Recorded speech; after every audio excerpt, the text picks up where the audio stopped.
So I'm asking you, my dear viewers, listeners, chatters, when will Rogan ever stop talking about COVID? Or has it hurt him so irreparably that he will take this slight, he will take this moment in history to his grave and not ever stop mentioning it? You like Noam Chomsky? Yeah, sure.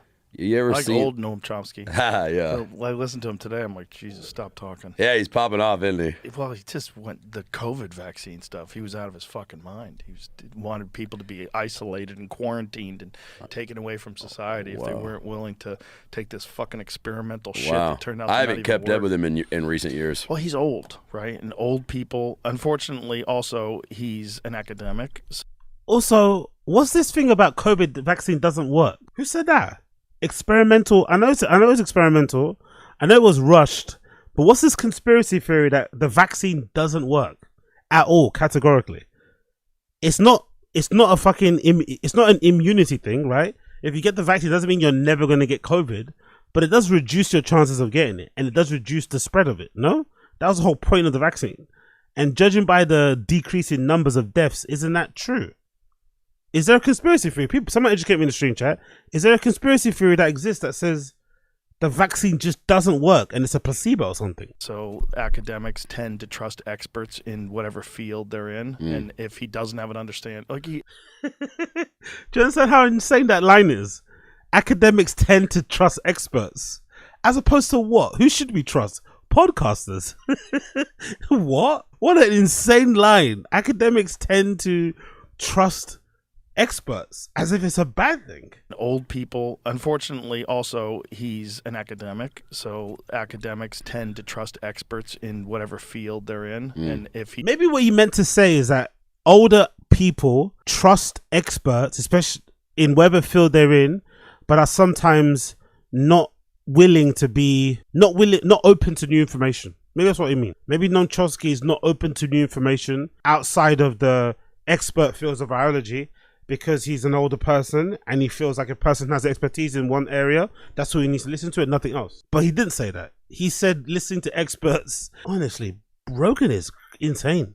Well, he's old, right? And old people, unfortunately, also, he's an academic. So academics tend to trust experts in whatever field they're in. And if he doesn't have an understanding, like he has a deep understanding of how compromised people are politically by money, you know, and he's written some brilliant work on essentially the way the media is compromised and the way, you know, politics are compromised. I don't think he applied that same skepticism towards the pharmaceutical industrial complex. Which is strange. Well, people have their blind spots. Yeah. Said without a shred of irony. Said without a shred of irony. People have their blind spots. My nigga, what about you and your blind spots? What about you? You are a blind spot. Look at your head. You are a spot. You are a punto. You are a fucking punto. You are a spot about blind spots. Look at you. Look at you, Rogan. We all do. And they trust experts. And if he's got experts that are academics and he trusts them. And also he's old. Honestly, what is this thing about not trusting experts? Like, what is this like this anti-intellectualism podcast intellectualism?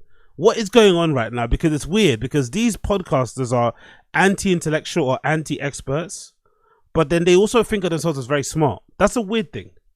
How could you be anti-expert, but then you think you're very intelligent, but then you're not very well versed in the field that the expert is well versed in? Surely it should be more down the sense of like, hey, I question commonly held beliefs. I'm not wedded to these beliefs. I'm open to new bits of information. I'll explore things. But it doesn't mean, whatever experts say is just eradicate it, remove it, because they've been they learned about this through an educational institute.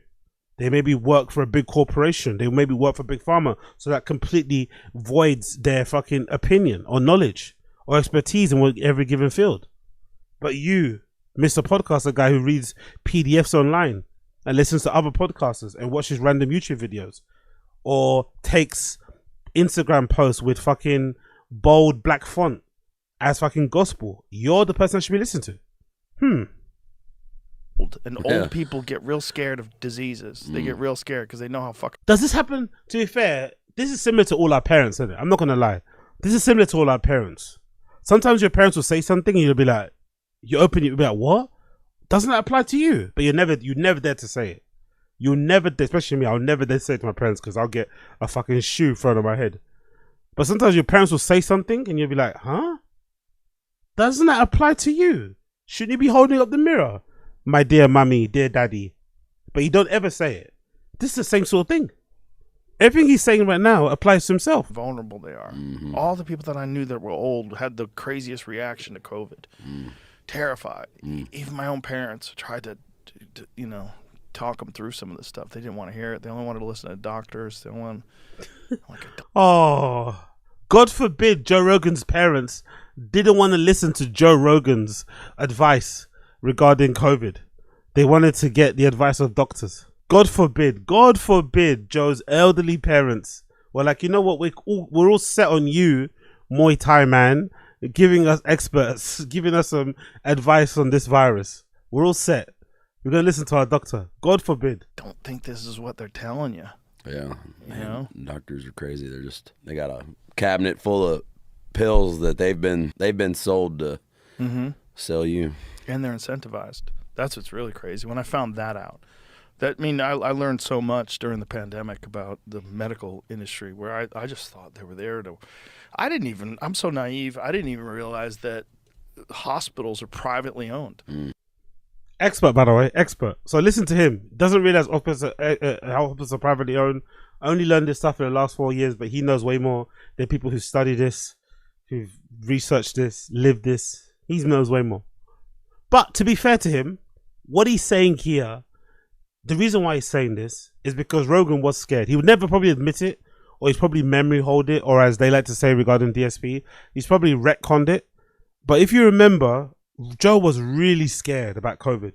Specifically, he was scared because of that guy. Who's that one guy? I think he's like Asian and like Polynesian or something. I think he's like a tall comedian, Asian dude, really handsome guy. He got really sick. That was one of Joe Rogan's close friends. He's in a circle. He's been on the podcast a couple of times. He got really ill. I think he was in like ER and shit. I can't put into words how bad it was for me. So your head, your body, everything. Everything. Where you just want it to be over. Wow. It's either you're going to make it, you're like, and it was so bad where you want to think about your family, but I was in so much pain. You know, I thought about them, but it was, I can't make it. This is the end, and I can't see my family because they already told me that no one can come into the hospital. And I'm texting my wife, lying to her, saying, hey, babe, I'm going to make it through, where I'm talking to my parents going, this may not go well. You know, and my parents, the first thing I texted my parents is, I'm scared. I've never texted them something like that. And they knew how serious it was. And I said, look, my wife, Claire, is at home with the 2 kids. I can't let her worry about this. You know, she was already stressed out enough. She saw enough, you know, so I'm in there and the doctor says that no one can come see you. So I'm going, if these are the last 2 days of my life, I'm going to die alone in this hospital. And it just broke me up so bad that, you know, I've taken care of myself. I've done everything I can, you know, to take care of myself. And why am I lying in this bed right now? You know, and it was a thing where when I did think about my wife, it was, I will never see my wife and 2 kids again. You know, that's all that went through my mind. Is like, Did they put you on a ventilator? No. My doctor saved my life. My doctor said, if we put you on a ventilator, he says, because a nurse brought it up, should we put him on a ventilator? And he goes, no way. If we put him on a ventilator, he's going to die because his body is going to say, okay, this machine is breathing for us. We don't need to work anymore. And your body shuts down. If you've heard in New York, 80% of the people put on ventilators die. And that's why you think? I think that's why I survived. I've heard that. I've heard that being speculated by other doctors as well, and it's very controversial because so many doctors put people on ventilators, And the last thing they want to hear is another doctor saying, "You've put someone on a ventilator, they'll die." But your my doctor said that straight up in the room in front of me to Holy the shit. nurses. Like, if we put him on it, he's going to die. Because his thing was, it just makes sense why he would. Because now this machine is going to breathe for him, so his body's not going to. It's like working out. You don't work out a muscle, it gets weak. Right. This machine is doing all your lifting. So why would we want to put him on that? Unless it's just we have to put him on it. You know, but you've heard doctors were putting on people so fast because their oxygen levels were so low. Right. They're like, this is not normal. So we need to do something to get their oxygen level up. I think doctors are like everything else, right? There's really good ones, then there's ones that aren't as good. No, it's true. With everything else, with everything, carpenters, plumbers, everything. Everything. And it's really, I look back, I've become very close to him. And the dude saved my life. Because if I went on a ventilator, bro, I may not be here. Because when you go on a ventilator, they kind of knock put you out. Yeah, you're unconscious. Literally, that machine is doing all your breathing. So I think when Joe heard that, and that guy, I think he does jujitsu, he does archery, he runs, you know, he's one of those type of guys. He's into Joe Rogan sort of shit. It really fucking shook Joe Rogan to his core when he found out one of his friends, one of his fucking compadres in the jujitsu world was on his ass and was nearly on fucking death's door. It shook him to his core. And I'd imagine, being as rich as Joe, he walks around maybe with a little bit of a, God complex. Maybe feels he's, made out of adamantium. Maybe feels like nothing can touch him.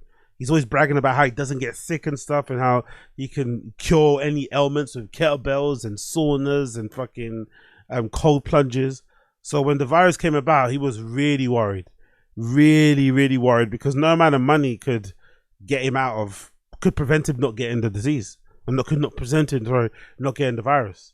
So I think that really shook him to his core, scarred him, and he hasn't been the same since. So it's probably understandable why he's talking like this. But me as a Rogan fan, I would just love to get to a point where he just stops talking about COVID, man.